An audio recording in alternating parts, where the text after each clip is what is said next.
Big boss season 8 హౌస్లో ఉన్న కంటెస్టెంట్స్లో నాగమణికంటను secret రూమ్కి పంపించబోతున్నారు. మరి అంతమంది కంటెస్టెంట్లు నాగమణికంట సీక్రెట్ రూమ్కి ఎందుకు అనుకుంటున్నారా?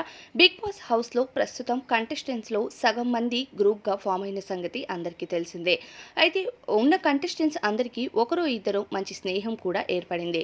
కానీ హౌస్లో సింగిల్గా ఉండిపోయాడు అంటే అది నాగమణికంట అని చెప్పాలి. అలానే 5 వారాల నుండి కంటిన్యూగా నామినేట్ అవుతున్న కంటెస్టెంట్ కూడా నాగమణికంట.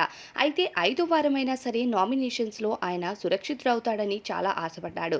కానీ ఆ ఆశ హౌస్మేట్స్ అంతా తీర్చలేదనే చెప్పాలి. ప్రతి ఒక్క హౌస్మేట్ కూడా నాగమణికంటకు నామినేట్ చేశారు. 6 మంది కంటెస్టెంట్స్ నామినేట్ చేశారు ఈ వారం. అయితే నన్నే ఎందుకు హౌస్మేట్స్ అంతా టార్గెట్ చేస్తున్నారని తనలో తానే ప్రశ్నించుకొని ఈరోజు లైవ్లో మొత్తం నాగమణికంట ఒక్కడిగానే ఉంటూ ఎందుకు ఇలా చేస్తున్నారని అప్పుడప్పుడు ఆదిత్య గారితో, నబీల్తో కూడా ఈ విషయం పైన డిస్కస్ చేస్తున్నారు. నిఖిల్తో కూడా నిన్నటి ఎపిసోడ్లో నాకు నువ్వంటే బాగా ఇష్టం, మేబీ అందుకనే నేను ఈ వారం నుంచి నీ ఆట నాకు సరిగ్గా నచ్చట్లేదని అనిపించిందని నిన్న కూడా నిఖిల్తో చెప్తాడు. కానీ నిఖిల్ని నామినేట్ చేయడు. కానీ నిఖిల్ మాత్రం నాగమణికంటను నామినేట్ చేస్తాడు. అయితే నాగమణికంట ప్రస్తుతం హౌస్లో అలోన్గా ఉంటున్నాడు. అయితే ఈ వారం మిడ్ వీక్ ఎలిమినేషన్ అని ప్లాన్ చేశారు. ఈ ఎలిమినేషన్లో భాగంగానే నాగమణికంటను హౌస్ నుండి తీసుకొచ్చి ఆ తరువాత వైల్డ్ కార్డ్ ఎంట్రీస్ ద్వారా బిగ్ బాస్ హౌస్లోకి పంపించబోతున్నారు అనేసి సమాచారం. నాగమణికంట నామినేషన్స్లో ఉన్న ప్రతి వారం నాగమణికంటను బయట చూసే జనాలు సేవ్ చేస్తూ వస్తున్నారు. మొదటి వారంలోనే నాగమణికంట ఎలిమినేట్ అయిపోతాడు అనుకున్నారు. కానీ నాగమణికంట ఎలిమినేట్ అవ్వకుండా 4 వారాల పాటు సేఫ్ అయ్యాడు. ఇది 5వ వారం. 5వ వారం కూడా నాగమణికంటకు మంచి ఓటింగ్ పడుతుందనే చెప్పాలి. నాగమణికంట విష్ణుప్రియ కంటే టాప్ ఓటింగ్లో ఉన్నాడంటే నిజంగా ఇది ఆశ్చర్యకరమని చెప్పుకోవాలి. నబీల్ మొదటి స్థానంలో ఉంటే నిఖిల్ 2వ స్థానంలో ఉన్నాడు.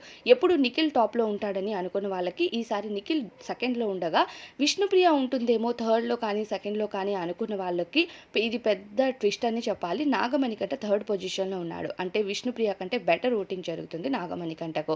అయితే ప్రెసెంట్ డేంజర్ జోన్లో విష్ణుప్రియ కూడా ఉంది. విష్ణుప్రియ, ఆదిత్య, నైనిక వీళ్ళ ముగ్గురు డేంజర్ జోన్లో ఉండగా సేఫ్ జోన్లో నాగమణికంట ఉన్నాడు.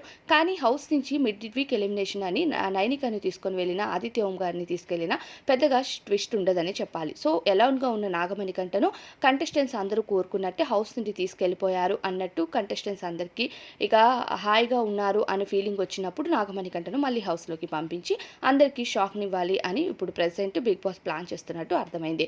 అయితే సీక్రెట్ రూమ్కి ఏ కంటెస్టెంట్ వెళ్తారు అనుకునే అనుమానం అంతా మనం క్లియర్ చేసుకోవచ్చు. నాగమణికంట ఖచ్చితంగా 100% సీక్రెట్ రూమ్లోకి అయితే వెళ్తాడు ఈ వారం.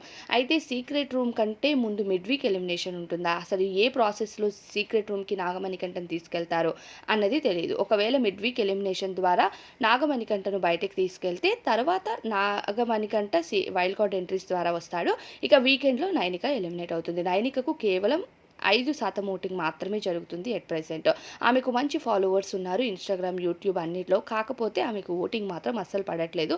ఆమె ఎక్కడ ఆట ఆడినట్టు కూడా హౌస్లో 2 వారాల నుంచి పెద్దగా కనిపించట్లేదు. మరి దీనిపైన మీ అభిప్రాయం ఏంటి అన్నది కామెంట్స్లో చెప్పండి.